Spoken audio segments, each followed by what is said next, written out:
je vous propose qu'on passe à la prochaine partie de cette émission qui s'appelle « C'est moi qui sais ».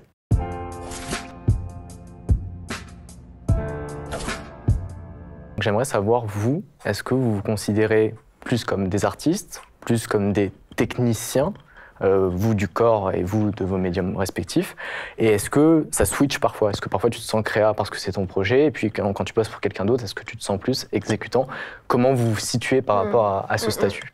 En fait, je pense que ça peut être intéressant d'utiliser un peu ces deux casquettes, tu vois, de créatif et d'exécutant, pour moi.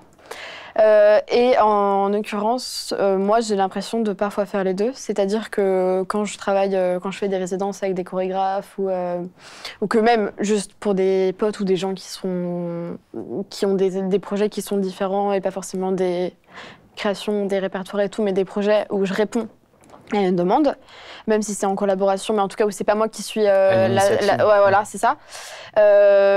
Du coup, il y a alors nous, ce qu'on appelle interprète dans la danse, je pense que c'est ça.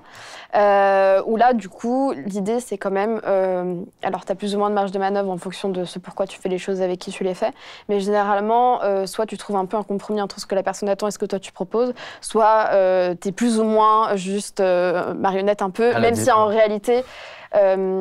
alors tout dépend, mais si tu as été par exemple sélectionné suite à une audition pour faire un projet, généralement on t'a aussi sélectionné. On veut retenir ton style. Ou du moins, alors peut-être des fois c'est juste pour tes capacités techniques, mais souvent à capacité technique égale, la personne qui va être sélectionnée c'est peut-être celle qui a un truc en plus, qui est complètement subjectif, mais donc voilà. Donc il y a aussi ce truc un peu de je suis exécutante parce que...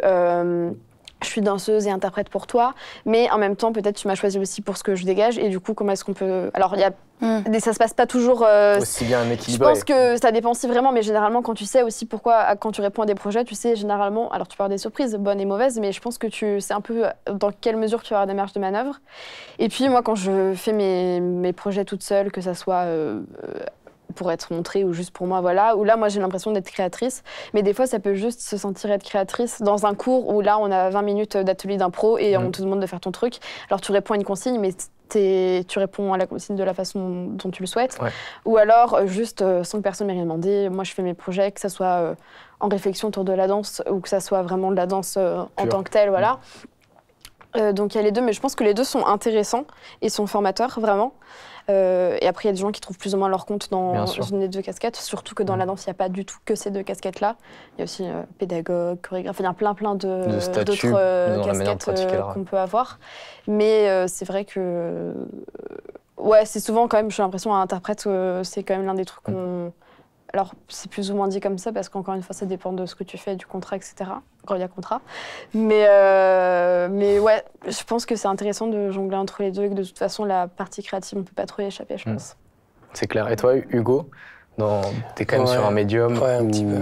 Ouais, c'est un peu un travail à la chaîne. Enfin, dans le sens où si tu as un projet, tu bosses beaucoup dessus. Même les films en général de prise de vue réelle, mais en animation particulièrement parce qu'il y a tellement d'étapes et tellement de parties sur lesquelles tu peux bosser. Genre ne serait-ce que déjà les recherches, que ce soit du chara-design et tout. Et puis même après, tu as toutes les étapes d'animation. C'est hyper précis, hyper long. Genre il y a plein de trucs, par exemple... T'as ceux qui vont faire le travail des cleaners, donc qui vont cleaner tout ce qui est les plans qui ont été animés par d'autres animateurs, qui soient rough ou même genre après t'as un autre truc, c'est le tie down, c'est quand c'est pré-clean, pas encore clean, mais au moins t'as les volumes qui sont clairs et tout, et puis le cleaner il a juste en général la cleaner. C'est vrai qu'il y a quand même une spécificité à ta pratique, c'est que alors tu peux faire un film d'animation seul, hein. Ça n'existe pas vraiment. Mais voilà. Ça existe, mais c'est tout techniquement possible, mais la capacité de le faire est quand même ultra complexe. Ouais. Ça fait quoi d'intervenir sur un projet où tu sais que vous devez être nécessairement au moins une dizaine pour pouvoir aboutir à un truc? Des fois plus. Hein. Mais en vrai, pour un court-métrage, en moyenne, pour les films de fin d'études, les élèves, ils sont 4. Ils sont tous un peu réalisateurs, tu vois, mais après, il y a toujours... c'est dur de trouver un peu son équilibre et puis ça part dans un groupe, surtout quand t'es un peu plus que 4. 4, à la limite, ça va, tu vois, mais... Par exemple, mon copain, il est au Gobelin aussi. Et là, en ce moment, ils font leur film de fin d'études, ils sont 7.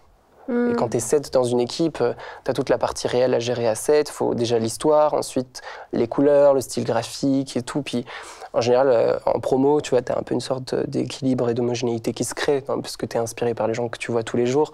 Mais au final, moi, je pense que dans un groupe, c'est dur des fois de trouver un peu sa place et tout. Et aussi, il faut faire un peu l'équilibre de donner tes idées et puis prendre aussi les idées des autres et tout. Donc c'est vraiment pas une guerre à l'ego, quoi. Ouais, et toi, demain, t'aimerais bosser pour des boîtes de prod Ah ouais, grave. Enfin, moi, ça me dérange pas d'être une petite main et tout. Mais j'ai aussi envie de faire mes projets avec mes histoires et mon univers, mon style et mes couleurs, comme beaucoup. Bien sûr. Mais bon, on n'y arrive pas tous, donc on verra. Mais encore une fois, quand tu dis petite main, et en Ouais, même temps, mais les pour gens. servir, Oui, non, mais voilà, et grand. puis en même temps, les gens qui potentiellement t'embauchent, c'est des gens aussi à qui Ouais. tu plais pour Ouais, carrément. ta patte. C'est beaucoup de jeux de mots de. mais du coup, il y a aussi une dimension personnelle, j'imagine quand même. Ouais, en vrai, ça dépend pourquoi t'es engagé. Je pense que si c'est pour du Cara Design, ouais. Je pense que là, pour le coup, ta patte, elle est importante parce que toute la partie pré-production, c'est pré-production, d'accord, avant la. Ouais. Et du coup, c'est hyper important parce que tu vois, t'as plein de styles de Cara Design. Par exemple, chez Disney, il y avait. Comment elle s'appelle? J'ai un bug sur son prénom. Mais à l'époque, il y avait Alice au Pays des Merveilles ou Peter Pan et tout. C'est Marie Blair, ouais, c'est ça. Marie Blair qui bossait dessus, elle fait des concepts qui ont en fait finalement pas trop rapport avec la fin parce que tout est un peu lissé. Mais l'intention, elles sont presque, je trouve presque ces concept art, genre beaucoup plus intéressants que des plans du film. Parce que en fait, tout est là. En même temps, après, tu t'en éloignes un peu, même quand tu fais du Cara Design en général, tu peux partir hyper large et après un tonnoir, tu resserres et tout. Je pense que pour Noah, c'est pareil, entre ton découpage technique, ton storyboard et la réal de fin. Et sur le plateau, sur le tournage, tu te rends compte que tel ou tel plan est faisable ou pas faisable. Ouais, ça évolue tout le temps, je pense. Et toi, en tant que créa, et même quand t'es à Sréal ou quand t'es sur un set, tu te considères toujours artiste ou parfois t'as le sentiment d'être techos ou exécutant? Est-ce que c'est un mélange des deux? Bah... Franchement, je sais pas en fait. C'est un peu dur à situer. Je pense que le artiste, ça dépend du projet. Par exemple, là, j'ai réalisé un Nikon Festival, un film, du coup un court-métrage. Je me sentais plus artiste sur ça, même si au final, on était quand même techos et on devait quand même penser à plein de choses, mais c'est un projet quand même plus artistique, de manière générale. Alors que quand je suis sur un projet plus... où c'est un client qui va te demander de lui faire quelque chose, là, c'est un de tes prestataires, donc tu es obligé de le faire. Mais tu rajoutes quand même une partie créa, je veux dire, t'es pas un créa pour rien, donc c'est pour ça qu'on te demande aussi. Mais... Je sais pas, je pense sur un tournage, c'est plus peut-être le côté quand même technicien qui revient, parce que forcément, t'es confronté à que de la technique.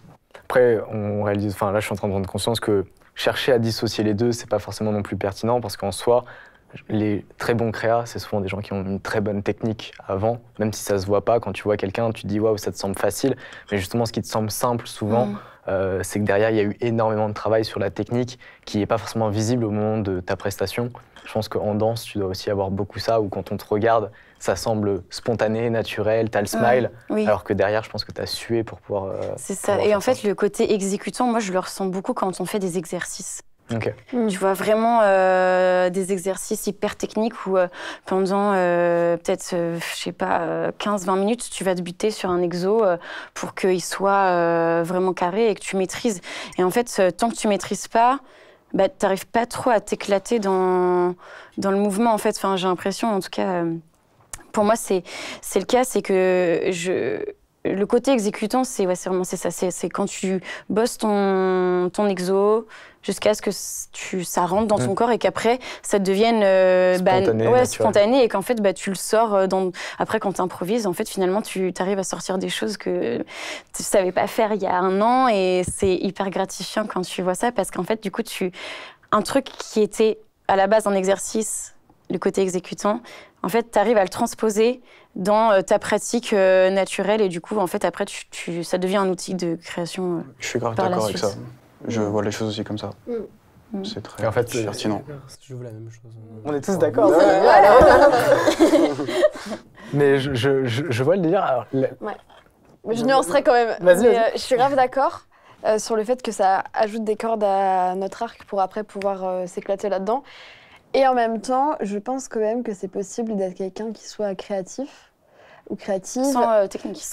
Alors, être autodidacte, c'est encore autre chose. Enfin, je sais pas si c'est vraiment. Je dis pas que c'est hors sujet, mais c'est voilà, on pourrait en parler pendant des heures, je veux dire. Mais je pense que quelqu'un qui a pas forcément une bonne technicité. Oui, la spontanéité créative. Peut être quelqu'un de très créatif pour autant. Oui, je suis d'accord avec ça. Et à l'inverse, quelqu'un qui est très bon technicien, parfois c'est pas forcément des gens qui sont très créatifs. Qui en fait il sont plus à l'aise dans le fait d'exécuter des choses qu'ils connaissent. À l'aise ou juste c'est leur truc ou pas leur truc. Oui, non, parce qu'il y a plein de techniciens qui, genre, par exemple, après encore ça, il y a différentes façons de voir les choses, mais par exemple le chef opérateur, c'est celui qui va faire en sorte que l'image est belle, que ce que tu regardes, ça va être beau à voir, que les plans soient bien éclairés, etc. Donc lui, c'est un gros technicien de base, c'est quand même le mec qui va dire, le mec ou la meuf, peu importe, on s'en fout, qui va dire les lumières, tu fais ci, tu fais ça, qui va quand même créer quelque chose de beau derrière. Donc, est-ce qu'on le voit comme un artiste ou comme un technicien? Parce qu'au final, il connaît toute la technique, il connaît tous les trucs. Il maîtrise la grammaire de l'image pour pouvoir dire, voilà, ça, je pense que ça. Mais c'est quand même le réal qui donne sa vision et qui dit, je veux un truc comme ça, comme ça. Et lui, il va faire en sorte de recréer sa vision, mais que ça reste beau. Donc, c'est vrai que ta nuance, elle est vraie. Je l'avais pas il y a 30 secondes. C'est que tu as des personnes qui sont très bons techniciens dans un médium artistique, mais qui vont pas forcément dégager en termes d'émotionnel. Ils vont pas forcément transmettre quelque chose. Et puis, tu as des personnes qui ont très peu de technique, quand elles démarrent par exemple, et qui pourtant peuvent te toucher parce que justement, il y a une fibre créatrice qui dégage un truc. Même dans un coup de crayon, tu peux être très bon technicien, de savoir parfaitement maîtriser ta perspective, tes volumes, tes proportions, mais que ton dessin ne dégage aucune émotion. Voire parfois, c'est ce qui peut arriver aussi quand tu es trop technicien, mais même, je pense, vous pouvez le voir en danse, mais aussi, moi j'ai le sentiment d'avoir beaucoup vu au cinéma, c'est ceux qui sont obsédés par la technique, au point que... La perfection, c'est comme un film en 4K, je trouve, sur une télé en 4K, limite ça casse les yeux tellement c'est trop parfait, en fait. T'as envie de voir le grain un peu ciné, quoi. Fort. Faut dégrader ce qui est trop beau, genre. Très beau message. Dégrader vos créations. Trop bien. Bah, je vous invite à ce qu'on passe à la prochaine partie de l'émission qui s'appelle, si je ne m'abuse, Qui c'est qui a raison? Qui c'est qui a raison? Le concept est assez simple. La question que je vais vous poser, c'est est-ce que vous cherchez à fuir votre réalité en créant vos univers et vos projets? Pourquoi je vous pose cette question? Parce que vous avez tous les quatre